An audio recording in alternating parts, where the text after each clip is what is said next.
तो जिन छात्रों आपके सुबह के 6 बज चुके हैं और 6 बजे आपका लेके आ चुका हूँ 100% आपका यहाँ पे ओरिजिनल पेपर आज आज अभी अभी हाँ। एहे रहा नहीं जाता, तड़प ही ऐसी है ना। नहीं पेपर। और अगर आप ये वीडियो देख लेते हैं तो आज के इस पेपर में गर्दा मचा देंगे। और अभी तो रुको, क्लाइमैक्स अभी बाकी।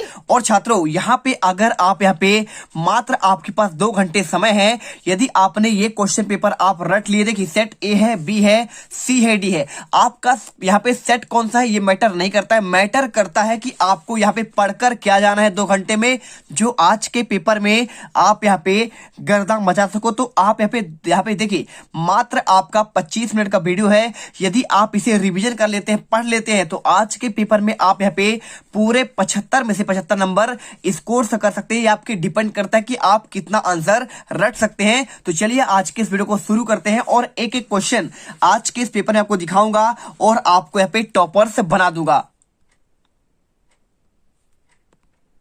तो यहां पर देखिए आपको यहाँ पे मैं आपको ऑब्जेक्टिव इग्नोर करता हूं, मात्र आपको यहाँ पे सेट वी का देखिए आपका क्वेश्चन पेपर है, तो आपको मैटर नहीं करता सेट वी ही वाले पढ़े, हर सेट वाले बच्चे पढ़ेंगे। क्वेश्चन आपके आगे पीछे होते हैं, हर सेट में यहाँ से क्वेश्चन आपको देखने को मिलेंगे, आपको फटाफट पढ़ना है।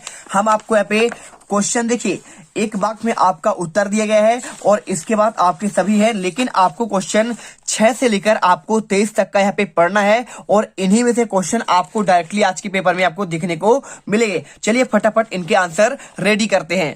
चैनल को सब्सक्राइब करो पहले, हाँ जल्दी करो। मुझे पता है कि आप लोग नहीं करते हो, वीडियो देखते हो लेकिन सब्सक्राइब नहीं करते। ये लाल कलर का बटन नहीं, इसे दबाओ, जल्दी दबाओ, जल्दी दबाओ, फिर मैं शुरू करूँ। दबा दो जल्दी, दबा दिया, घंटी में दबा देना, ठीक है। एजेंडा 21 क्या है आपको बताना, व्हाट इज एजेंडा 21। तो अगर आपको इसके आंसर की बात करें तो आपको देखिए आंसर क्या करना है, आपको आंसर मिल जाएगा।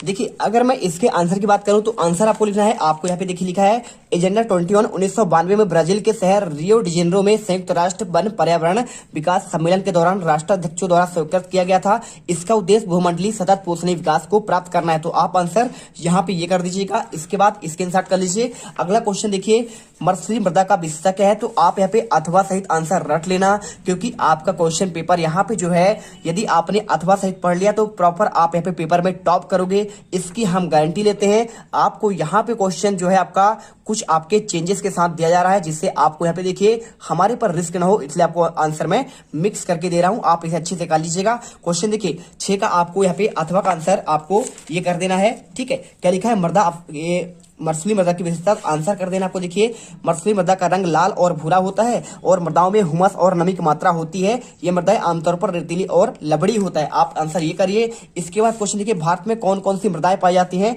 ठीक है। तो आपको आंसर भारत में कौन कौन सी मृदा पाई जाती है, अगर इसके आंसर की बात करें तो आप यहाँ पे आंसर ये कर दीजिएगा, कौन कौन से, जलोढ़ मृदा, काली मिट्टी, लाल मिट्टी, लैटेराइट मिट्टी, या फिर आपका मर्सरी मृदा और आपका वन मृदा। आपको आंसर 1 2 3 4 5 6 7 प्रकार की मिट्टी पाई जाती है। इसके बाद क्वेश्चन देखिए यहाँ पे आपको 8वां का भारत के प्रमुख रबी और खरीफ फसलों के आपका नाम पूछा गया है। अगर मैं इसके आंसर की बात करूं तो आप यहाँ पे आंसर देखिए क्वेश्चन 8 का आंसर यहाँ पे आप कर सकते हैं। ये आपका रहा आंसर, आपको मिल जाएगा। ये देखिए रबी की फसलें गेहूं, जौ, मटर, चना, सरसों, और खरीफ की फसल चावल, मक्का, ज्वार, बाजरा, अरहर, मूंग, उड़द, कपास, जूट और मूंगफली। आपको आंसर ये करना है। और इसके बाद क्वेश्चन देखिए यहाँ पे लिखा गया है कर्तन दहन खेती किस प्रकार की जाती है, आपका ये क्वेश्चन। तो कर्तन दहन आपका क्या होता है देख लीजिए, आपको आंसर ये मिल जाएगा। कर्तन दहन कृषि में मेक्सिको और मध्य अमेरिका में मिल्पा, वेनेजुएला में कोनिको, ब्राजील में रोका और मध्य अफ्रीका में मसोले, इंडोनेशिया में लंदांग और वियतनाम में रे के नाम से जानते हैं, ठीक है। देखिए अलग अलग जगह पर यहाँ पे ब्राजील में रोका, मध्य अफ्रीका में मसोले, इंडोनेशिया में लदांग और वियतनाम में आपका रे, और वेनेजुएला में कोनिको और मध्य अमेरिका में मिल्पा। आपका एक कर्तन दहन का अलग अलग नाम है। और इसके बाद जूट को सुनहरा रेशा क्यों कहते हैं, तो जूट को देखिए भारत का सुनहरा रेशा गोल्डन फाइबर कहते हैं। इसका कारण है कि जूट का रेशा सोने की तरह चमकीला होता है और इसे बहुत उपयोगी, सस्ता और व्यापारिक महत्व का होने के कारण सुनहरा रेशा कहते हैं। आप आंसर करिए। 7वें क्वेश्चन दिया गया है वस्त्र उद्योग को किन 5 वर्गों में बांटा गया है। अगर मैं इसके आंसर की बात करूं तो देखिए आपको आंसर ये मिल जाएगा। तो आपको आंसर आपको कर देना है यहाँ पे देखिए सूती वस्त्र उद्योग, ऊनी वस्त्र, रेशमी वस्त्र, जूट या पशुधन, या फिर कृत्रिम वस्त्र उद्योग। आपको ये आंसर कर देना है। और इसके बाद क्वेश्चन देखिए यहाँ पे उद्योगों के आकार में किन 3 वर्गों में बांटा गया है। तो आप अगर इसका आंसर चाहते हैं तो देखिए आपका छोटे पैमाने में पहला, और दूसरा बड़े पैमाने में उद्योग, और तीसरा ग्रामीण तथा कुटीर उद्योग। आपको यहाँ पे ये करना है। और इसके बाद क्वेश्चन देखिए, यहाँ पे क्वेश्चन आता है भारत द्वारा निर्यात की जाने वाली वस्तुओं के नाम की बात कर रहा है। तो आप आंसर यहाँ पे आपको निर्यात की जाने वाली वस्तुओं के नाम अगर आपसे पूछिए तो आप आंसर यहाँ पे ये कर सकते हैं। देखिए चाय है, जूट है, लोहा, तंबाकू, रत्न, जवाहरात, रसायन आदि। इसके बाद ये क्वेश्चन आपका अथवा का दिया गया है, उत्तर दक्षिण गलियारा, पूर्व पश्चिम गलियारा कहां से कहां तक फैला हुआ है। अगर मैं इसके आंसर की बात करूं तो आपको आंसर देखिए, उत्तर दक्षिण गलियारा जो है श्रीनगर से आपका देखिए उत्तरी भाग से आपका दक्षिणी भाग की बात कर रहा है। तो यहां से आपका फैला हुआ कहां से, श्रीनगर से आपका कन्याकुमारी तक, और पूर्व से पश्चिम गलियारा फैला हुआ है सिलचर जो आपका असम में है, पोरबंदर यानी गुजरात तक आपका फैला हुआ है। आपको आंसर कर देना है। इसके बाद क्वेश्चन देखिए यहाँ पे आता है 11 नंबर का, प्रधानमंत्री ग्रामीण सड़क योजना क्या है, और साथ में इसके बाद क्वेश्चन जनसंचार के प्रमुख आपको यहाँ पे साधन कौन कौन से बताना है। तो यहाँ पर देखिए अगर मैं इसके आंसर की बात करूं, what is a prime minister rural road project की बात कर रहे हैं। तो आंसर आपको करना है, इस प्रोजेक्ट के तहत देश के प्रत्येक गांव को 12मासी शहरी पहुंच मार्ग से जोड़ना होता है। आपको आंसर करना है। साथ में क्वेश्चन दिया गया है यहाँ पे जनसंचार के प्रमुख आपके साधन कौन कौन से हैं। तो यदि आपको साधन की बात कर रहा है तो आप यहाँ पे आंसर लिख दीजिएगा भाई साहब, आपके साधन कौन कौन से। देखिए रेडियो है, दूरदर्शन है, डाक है, इंटरनेट है, चलचित्र है, समाचार पत्र है, और साथ में पत्रिकाएं, टेलीफोन, मोबाइल नंबर आदि प्रमुख है। ठीक है, आप ये कर दीजिएगा, प्रॉपर तरीके से आंसर मिल गया। और इसके बाद क्वेश्चन देखिए 12वां नंबर, गुमास्ता कौन है, हु वाज द गुमास्ता। साथ में स्पेनिंग जेनी क्या है, तो what is the spelling Jenny बात कर रहा है। क्वेश्चन 13 देखिए, लक्ष्मीनाथ बेजबरुआ कौन थे, है ना। और साथ में रेशम मार्ग क्यों आपका महत्वपूर्ण। चलिए आपको इन क्वेश्चन का आंसर दिखाते हैं। तो यहाँ पर क्वेश्चन देखिए, क्वेश्चन 12 का अगर मैं आंसर की बात करूं, आंसर आपको लिखना है यहाँ पे, ईस्ट इंडिया कंपनी द्वारा नियुक्त एक वेतनभोगी कर्मचारी जो बुनकरों के पास निगरानी रखने और माल इकट्ठा करने और कपड़ों की गुणवत्ता की जांच करने के लिए तैनात किया जाता है, उसे कहते हैं गुमास्ता। ये आपका ब्रिटिश काल में आपकी बात कर रहे हैं। साथ में क्वेश्चन आपका दिया गया है अथवा में स्पिनिंग जेनी क्या है। तो स्पिनिंग जेनी की बात करें तो देखिए जेम्स हरगिव्स द्वारा 1764 में बनाई गई एक कताई की मशीन थी।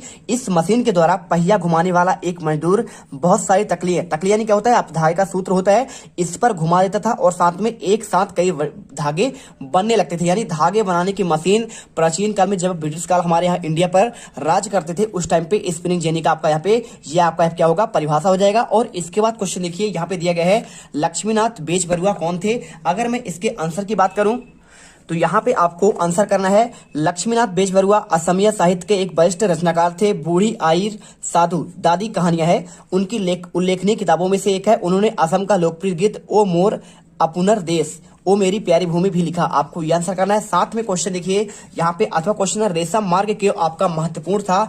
अगर मैं इसके आंसर की बात करूं तो आपको आंसर आपको कर देना है। देखिए तो यहाँ पे आंसर कर दीजिए, रेशम मार्ग एक ऐसा मार्ग जो एशिया के विशाल भागों पर जोड़ने के साथ में आपका यूरोप तथा उत्तरी में अफ्रीका में जहाँ मिलते थे।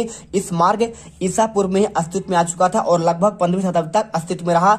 इस मार्ग से अधिकांशतः रेशम का व्यापार होता था, इसलिए इसे रेशम मार्ग कहा जाता था। आप आंसर ये कर दीजिएगा। ठीक है, देखिए हमने क्वेश्चन आपका 13 तक का आंसर दे दिया है और आपको नेक्स्ट पार्ट में देखिए आपको आगे के आंसर मिल जाएंगे। आपको कुछ आपको IMP क्वेश्चन और चाहिए तो आप इसे कौन ला आपका जो है मैंने दूसरा पेपर बताया था आप उसमें ये क्वेश्चन था। ठीक है, और इसके बाद क्वेश्चन देखिए यहाँ पे आपका जो है इस यूनिट में क्वेश्चन आपका जो इंपॉर्टेंट है, यहाँ पे देखिए फ्लाई शटल क्या है और आपने इसे पढ़ लिया होगा। साथ में आपको इसके अलावा गिल्ड्स क्या है। ठीक है, तो गिल्ड्स आपको पढ़ना है। साथ में देखिए अगर गिल्ड्स क्या है, देखिए गिल्ड्स उत्पादकों में एक संगठन है जो कारीगरों को प्रशिक्षण देते थे, उत्पादकों पर नियंत्रण रखते थे, प्रतिस्पर्धा और मूल्य तय करते थे, साथ में व्यवसाय के नए लोग को आने से रोकते थे। आपको यह करना है। और एक क्वेश्चन आपका और यहाँ पे देखिए आपको यहाँ पे ये क्वेश्चन आपको याद करना है पिकेटिंग के बारे में, तो पिकेटिंग पढ़ लीजिएगा। साथ में आपको यहाँ पे पढ़ना है द्वैध शासन का मतलब क्या होता है। तो जब किसी देश या क्षेत्र पर दो शक्तियां शासन किया जाता है उसे द्वैध शासन कहते हैं। बंगाल में द्वैध शासन के दौरान बंगाल के नवाब अंग्रेजों के द्वारा शासन किया जाता था। आपका ये क्वेश्चन। और गिरमिटिया देखिए आपका मजदूर। और आपका यहाँ पे ये क्वेश्चन आपने पढ़ा ही होगा, जाल बेराइन क्या है। तो देखिए जाल बेराइन एक शुल्क संघ था जिसकी स्थापना 1834 में प्रशा की पहल पर यानी जर्मनी की बात कर रहा है। आपको आंसर कर लेना है। चलिए आपको यहाँ पे इसके बाद क्वेश्चन आपको यहाँ पे क्वेश्चन देख क्या लिखा है, पांडुलिपियां क्या थी और इनका प्रसार सीमित क्यों था। अगर मैं इसके आंसर की बात करूं, चैनल को सब्सक्राइब करो पहले, हाँ जल्दी करो। मुझे पता है कि आप लोग नहीं करते, वीडियो देखते हो लेकिन सब्सक्राइब नहीं करते। ये लाल कलर का बटन नहीं से दबाओ, जल्दी दबाओ, जल्दी दबाओ, फिर मैं शुरू करूँ। दबा दो जल्दी, दबा दिया, घंटी भी दबा देना। ठीक है, तो देखिए आप इसका आंसर आप कर दीजिए। पूरा आंसर पांडुलिपि के बारे में आपको लिखा गया है। तो इनका देखिए मुद्रण छपाई से पहले लिखित ज्ञान का माध्यम पांडुलिपियां थी। आपको भारत में संस्कृति, अरबी, फारस और विभिन्न क्षेत्रीय भाषाओं में हस्तलिखित पांडुलिपियां पुरानी और समृद्ध परंपरा थी। इसको आंसर अच्छे से स्क्रीनशॉट करो और आंसर लिख लो। इसके बाद क्वेश्चन देखिए यहाँ पे लिखा है प्राच्य शब्द का क्या अर्थ है। अगर मैं इनके आंसर की बात करूं तो आपको यहाँ पे आंसर देखिए, यहाँ पे आपको लिख देना है प्राच्य शब्द का आपका अर्थ ये आपको मिल जाएगा। देखिए यहाँ पे आपको मिलेगा प्राच्य शब्द का आपका अर्थ भूमध्य सागर के पूर्व में स्थित देश को प्राच्य कहा जाता है और आमतौर पर यह एक शब्द एशिया के लिए इस्तेमाल होता है। आप आंसर कर लो। और इसके बाद यहाँ पे क्वेश्चन दिया गया है यूरोप में आपका मुद्रण का आगमन कैसे हुआ। तो क्वेश्चन 15 का आंसर आपको यहाँ पे आपको ये मिल जाएगा। देखिए प्रॉपर आपको आंसर हर एक क्वेश्चन का आपको दे देंगे। क्वेश्चन का आंसर आपको यहाँ पे ये मिल जाएगा। ठीक है, देख लीजिएगा यूरोप में मुद्रण का आगमन कैसे हुआ। तो 11वीं सदी में चीन का कागज भी यूरोप पहुंचा था। आपको इसी प्रकार से आंसर करना है, स्क्रीनशॉट कर लीजिए। और इसके बाद क्वेश्चन यहाँ पे देखिए क्या लिखा है, पंचांग और निरंकुशवाद का आपको अर्थ बताना है। तो यहाँ पे पंचांग और निरंकुशवाद का अर्थ आपको यहाँ पे लिख देना है चांद सूरज की गति, ज्वार भाटा के समय, लोगों के दैनिक जीवन से जुड़ी हुई कई अहम जानकारियां देता है। वार्षिक प्रकाशन पंचांग कहलाता है। निरंकुशवाद क्या है, राजकाज की ऐसी व्यवस्था जिसमें किसी एक व्यक्ति को संपूर्ण शक्ति प्राप्त हो, उस पर ना कानूनी पाबंदी लगी हो, उसे संवैधानिक कहते हैं। और साथ में चेप बुक और चेपमैन भी पढ़ लीजिएगा। प्लाटेन आपको यहाँ पे जो आपको मैंने पहला सेट करवाया था, यहाँ पे दोनों सेट से आप यदि पढ़ लेते हैं तो पूरे क्वेश्चन पेपर आपको रियल क्वेश्चन पे आपको मिल जाएंगे, क्योंकि यहाँ पे रियल क्वेश्चन पेपर के आपको इस पेपर में शामिल किए गए हैं। ठीक है, मैं मानता हूं कि पूरा पेपर आपका रियल है, लेकिन 70% क्वेश्चन आपके यहाँ पे क्लियर होंगे। 2 पेपर में पूरे क्वेश्चन आपके क्लियर होंगे। आप ढूंढ कर लीजिए। मैं आपको टेलीग्राम में वो दोनों वीडियो दे दूंगा जहां से आपके पूरा आपका रियल क्वेश्चन पेपर का यहाँ पे क्लियर हो रहा है। ठीक है, और यदि आप डायरेक्टली वो क्वेश्चन चाहते हैं जो आपको डायरेक्टली यहाँ पे क्या हो रियल क्वेश्चन पेपर मिल जाए, तो आपको यहाँ पे टेलीग्राम ज्वाइन करना है। जीत कैसे इंडिया सर्च करिए, जिसमें आपके 21,000 आपके यहाँ पे सब्सक्राइबर हैं। उसे ज्वाइन करने के बाद आपको तो देखिए आपको रियल पेपर कैसे मिलता है, आपको यहाँ पे मैं आपको डेमो दिखाता हूँ। देखिए ये आपको यहाँ पे चैनल में आपको यहाँ पे सर्च करना है। सिंपल तरीके से आपको जाना है यहाँ पे टेलीग्राम पर, और टेलीग्राम पर आपको सर्च करेंगे जीत क्लासेस इंडिया। क्या करेंगे, यहाँ पे आप सर्च करेंगे जीत क्लासेस। ठीक है, तो आपका देखिए यहाँ पे एक चैनल आपका आएगा 3383। तो यहाँ पे किसी ने क्या है बनाया था यहाँ पे नकली फेक चैनल, और उसने हमारे सब्सक्राइबर वहां पे ले लिया। तो जो बच्चे वहां पर चले गए गलती से 3000 वाले पर, तो वहां पे आपको नहीं जाना है, आपको जाना है 21,572 वाले सब्सक्राइबर पर। ठीक है, तो आपको इस वाले चैनल पर क्लिक करेंगे। क्लिक करने के बाद आपको यहाँ पे देखिए हमने आपको यहाँ पे जैसे आज पेपर था आपका कक्षा 12वीं का फिजिक्स का। ठीक है, ये पेपर आपको 6 आपका मार्च को बना रहा हूं। तो 6 मार्च को देखिए पूरा आपका रियल क्वेश्चन पेपर आपको ये देखिए पूरा आपका लिखा है ना यहाँ पे बोर्ड परीक्षा आदर्श उत्तर और उसका पेपर 149 में मात्र आपको यहाँ पे रियल पेपर प्लस कलरफुल उसका सॉल्यूशन रात को 9 बजे अपलोड या फिर 12 बजे तक कर दिया जाता है। जो बच्चे यहाँ पे पढ़ लेते हैं वो टॉप करते हैं। साथ में देखिए 6:15 पर हमने आपको यहाँ पे फ्री में इनको यहाँ पे पूरा पेपर और सोल्यूशन हमने आपको दे दिया था। यहाँ पर देखिए पूरा पेपर हमने दिया था, ये आपका पेपर है। तो यदि आप जो बच्चे क्लास 10th वाले हैं समाज विज्ञान का पेपर चाहते हैं तो आपका पहला पेपर आपका यहाँ पे डाल दिया गया है। आप इसे पढ़ लो, इससे पढ़ लोगे और आपका यहाँ पे ये वीडियो जो आपको मैं बना रहा हूँ अगर ये दोनों पेपर पढ़ लेंगे तो पूरे आपके रियल क्वेश्चन पेपर का आपको आंसर मिल जाएगा। लेकिन आपको यहाँ पे अथवा सहित आपको पढ़ना पड़ेगा कौन सा क्वेश्चन है। अगर आपको वो चीज आपको चाहिए पूरा आपका रियल पेपर, तो उसके लिए टेलीग्राम ज्वाइन करिए और आपको यहाँ पे पैड ग्रुप आपको ज्वाइन करना पड़ेगा। देखिए हमने पूरा पेपर क्लास आपका 12th का यहाँ पे फिजिक्स का हमने आपको रियल पेपर दिया था। आप इसमें देख सकते हैं पूरा आपका रियल पेपर हमने आपको रात 9 बजे डाल दिया था। और आपका साथ में यहाँ पे आपका इकोनॉमिक का हमने पूरा आपका रियल पेपर दे दिए थे। तो जो बच्चे देखे हैं तो वो 12th वाले जानते हैं, आप उनसे पूछ सकते हैं। बाकी आपको रियल पेपर चाहिए ज्वाइन करो। और इसके बाद आप देखिए हमने प्रॉपर आपका इनका आंसर दिया था। हर एक क्वेश्चन का यहाँ पे आंसर देते हैं हम, यहाँ पे देखिए सोल्यूशन दे देते हैं जिससे बच्चे क्या कर सके टॉप कर सके पेपर और उसका सोल्यूशन बहुत ही बेहतरीन तरीके से कलरफुल आपका राइटिंग पर। ठीक है, चलिए अब आपको यहाँ पे ज्वाइन करना है। कैसे करना है आपको बताते हैं। यहाँ पे आपको इसको आने के बाद यदि आप पैड चैनल ज्वाइन करना चाहते हैं, रात को आपको सोल्यूशन चाहिए पूरा पेपर और उसका आंसर, तो यहाँ पर आप आइए। और आने के बाद आपको यहाँ पे देखिए ऑफर दिया गया है। यहाँ पे आपका 499 पे पूरा आपका पेपर है। लेकिन आप यदि चाहते हैं एक पेपर तो आपको 150 मिलेगा। और इसके बाद साथ पे देखिए यहाँ पर आपको क्लिक करना है। इसे क्लिक करोगे तो आपका ऐप डाउनलोड हो जाएगा। आप ऐप डाउनलोड करिए और इसके बाद आपको ज्वाइन करना है। तो यहाँ पे ज्वाइन करना है और कैसे ज्वाइन करना है तो आपका ये वीडियो है, आप इसमें क्लिक करेंगे तो देखिए आपको यहाँ पे एक वीडियो दिखाएगा। ठीक है, तो आप इसे कर लीजिएगा प्रॉपर, आपको आंसर यहाँ पे पूरा पेपर मिलेगा। और चलिए आपको इसके बाद आंसर देखते हैं। क्वेश्चन आपका यहाँ पे दिया गया है, केंद्र सरकार द्वारा काम के अधिकार को लागू करने के लिए कौन कौन सा तरीका आपका अपनाया गया। अगर मैं इसके आंसर की बात करूं तो पहले आप इसके अथवा का आंसर देख लीजिए। प्लाटेन क्या है, तो प्लाटेन में आपको आंसर पूरा आपको यहाँ पे लेटर प्रेस छपाई का एक बोर्ड होता है, ये आपको आंसर लिखा गया है। साथ में क्वेश्चन देखिए यहाँ पे केंद्र सरकार के काम के अधिकार की वाला क्वेश्चन बात कर रहा है। देखिए इसका आंसर आपको यहाँ पे प्रॉपर आपको ये मिल जाएगा, आप अच्छे से स्क्रीनशॉट करो और इसे रट लो। इसके बाद क्वेश्चन देखिए यहाँ पे वैश्वीकरण को बढ़ावा देने वाले आपको यहाँ पे कौन कौन से कारक है। तो यदि आप इसका आंसर चाहते हैं तो आपको यहाँ पे आना पड़ेगा, आपको इसका भी आंसर आपको मिल जाएगा। वैश्वीकरण का पूरा आंसर प्रॉपर देखिए आपको मिलेगा ये, ठीक है। तो आपको वैश्वीकरण और बढ़ावा देने वाले कारक आपके दिए गए हैं, यहाँ पे पूरा आपको दिया गया है। देखिए यहाँ पे उच्च प्रौद्योगिकी, यातायात, विकसित साधन, विश्व व्यापार संगठन, सूक्ष्म प्रौद्योगिकी आदि, ठीक है। और इसके बाद आपके पे वैश्वीकरण से तात्पर्य क्या है, तो आप इसका आंसर आप लिख सकते हैं अधिक विदेश व्यापार और अधिक विदेशी निवेश के कारण विभिन्न देशों के बाजारों और उत्पादनों में एकीकरण हो रहा है और विभिन्न देशों के बीच परस्पर संबंध और तीव्र एकीकरण की प्रक्रिया को वैश्वीकरण कहते हैं। आप आंसर ये करिए। साथ में क्वेश्चन बेरोजगारी से क्या तात्पर्य है, क्वेश्चन आपको 18 का आंसर यहाँ पे आपको मिल जाएगा। देखिए प्रॉपर आपको यहाँ पे आंसर मिलेगा। ये देखिए बेरोजगारी का आपका आशा की बात कर रहा है। साथ में वनों से होने वाले प्रत्यक्ष और अप्रत्यक्ष लाभ की बात कर रहा है, तो इसका आंसर आपको देखिए वनों से प्रत्यक्ष और अप्रत्यक्ष लाभ, आपको इसका आंसर आपको यहाँ पे ये मिल जाएगा। आप इसे स्क्रीनशॉट करिए। और इसके बाद बेरोजगारी से आशा की बात कर रहा है, तो बेरोजगारी से आशा का आपका आंसर आपको यहाँ पे ये मिल जाएगा, ठीक है। देख लीजिए पूरा आंसर आपको बेरोजगारी से आपका आशय आपको ये मिल गया है, जिसमें व्यक्ति कोई काम करना चाहता है, उसके काम करने की क्षमता भी है परंतु उसे काम नहीं मिले, कहलाता है बेरोजगारी। और इसके बाद क्वेश्चन देखिए संघात्मक सरकार के 4 लक्षण और उसकी विशेषता पूछा गया है।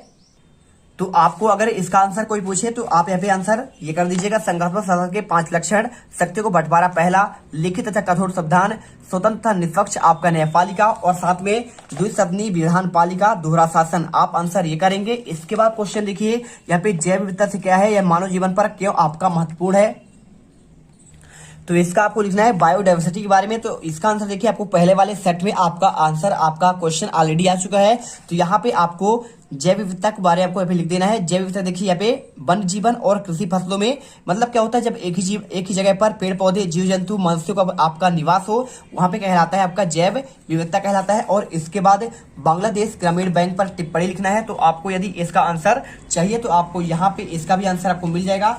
इसके लिए आपको यहाँ पे देखिए आपको लिखना है ग्रामीण बैंक के बारे में टिप्पणी की बात कर रहा है, तो इसका आंसर आप यहाँ पे ये ले दीजिए, ठीक है। ये देखिए बांग्लादेश ग्रामीण बैंक के बारे में टिप्पणी आपको यहाँ पे ये मिलेगा। और इसके बाद बात कर रहा है पंचायती राज व्यवस्था का विस्तार पूर्वक वर्णन की बात कर रहा है। तो चलिए इसका आंसर खुद से करिएगा। यहाँ पे लिखा है ऊर्जा के गैर परंपरागत स्रोतों का विस्तार पूर्वक आपको यहाँ पे वर्णन करना है। साथ में भारत में भाषाई राज्यों का निर्माण क्यों किया गया, आपको यहाँ पे इसका आंसर बताना है। अगर मैं इनके आंसर की बात करूं, देखिए सबसे पहले ऊर्जा के गैर परंपरागत स्रोत की बात कर रहे हैं, तो आपको इसका आंसर आपको ये लिख देना। देखिए ये देखिए आपको आंसर ये मिल जाएगा। 2022 में आपको क्वेश्चन ऑलरेडी आया हुआ है। साथ में आपको परंपरागत और गैर परंपरागत ऊर्जा आपके पे अंतर स्पष्ट करना है, आप इसे पढ़ लीजिएगा। हमें खनिज के सर्जन की आवश्यकता क्यों होती है, आपका पहले आपको सेट में इसके क्वेश्चन मिलेंगे, है ना, तो आप इन्हें याद करिएगा। साथ में क्वेश्चन आपका पूछा गया है ऊर्जा का आपको जो यहाँ पे लिखा गया था गैर परंपरागत स्रोतों का विस्तार पूर्वक वर्णन, तो आपको आंसर आपको ये मिल जाएगा पूरा प्रॉपर। और इसके बाद क्वेश्चन देखिए यहाँ पे पूछा गया भारत में भाषाई राज्यों का निर्माण, तो इसका आंसर आपको प्रॉपर आपको ये मिल जाएगा। प्रॉपर आप इसका स्क्रीनशॉट करिए और इसे रट लीजिए, ठीक है। आपके पास समय कम है। साथ में क्वेश्चन देखिए यहाँ पे आपका लोकतंत्र में राजनीतिक दलों का विभिन्न भूमिकाओं की चर्चा की बात कर रहा है, तो इसका आंसर आपको यहाँ पे ये मिलेगा, ठीक है। तो आप इसे पढ़ लीजिएगा, पूरा आपको लिखा गया है पॉइंट बाय पॉइंट, आप इसे याद कर लीजिए। और इसके बाद पूछा गया है यहाँ पे देखिए सविनय अवज्ञा आंदोलन पूछा गया क्वेश्चन 23 में। देखिए अब यहाँ पर देखिए ये क्वेश्चन आपका जो दिया गया है आपका पहले चैप्टर से है। अब पहले चैप्टर में कौन कौन से क्वेश्चन आपको रेडी करने हैं जो आपके पेपर में आ रहे हैं। सविनय अवज्ञा आंदोलन 2022 के क्वेश्चन पेपर आपका ऑलरेडी आ चुका है यहाँ पे 2022 में, तो आपको इसे याद करना है, ठीक है। और इसके बाद आपका ये दिया गया है। और इसके बाद आपको यहाँ पे जो आपको रेडी करने हैं कुछ क्वेश्चन देखिए साइमन कमीशन आपका सेट ए में आपका पेपर आ चुका है। साथ में जलियांवाला बाग का हत्याकांड पढ़ लीजिएगा, इससे पढ़िए, आपके पास आज का समय है। और इसके अलावा आपको जो पढ़ना है यहाँ पे कुछ ज्यादा खास आपका है नहीं, बस आपको पे दांडी यात्रा के आप क्या समझते हैं इसका आपको वर्णन कर देना है, ठीक है। ठीक है। और असहयोग आंदोलन, देखिए बात आपका सब एक ही है, कोई दिक्कत है नहीं, तो बस मत आप इतना पढ़िए, ठीक है। तो यहाँ पे देखिए हमने प्रॉपर आपके हर एक क्वेश्चन को हमने यहाँ पे कंप्लीट कर दिया है, क्वेश्चन 23 तक का आंसर। तो एक एक क्वेश्चन पढ़ लीजिए, यदि आपने पढ़ लिया तो आप यहाँ पे कल के आपके समाज विज्ञान पेपर में आप टॉपर्स बनोगे और आप यहाँ पे धूम मचा दोगे, यहाँ पे किसके, समाज विज्ञान के पेपर में। अब तुम लोग गलती से अगर नए हो तो सब्सक्राइब करो, वो जो लाल वाला बटन है उस पर अपने जीजा जी फेंक के मारो या फूफा जी, मुझे नहीं पता, बस क्लिक हो जाना चाहिए। अब मैं भी जा रहा हूं, मुझे मुठिया पेलने जाना है, बाय। अब तुम लोग गलती से अगर नए हो तो सब्सक्राइब करो, वो जो लाल वाला बटन है उस पर अपने जीजा जी फेंक के मारो या फूफा जी, मुझे नहीं पता, बस क्लिक हो जाना चाहिए। अब मैं भी जा रहा हूं, मुझे मुठिया पेलने जाना है, बाय।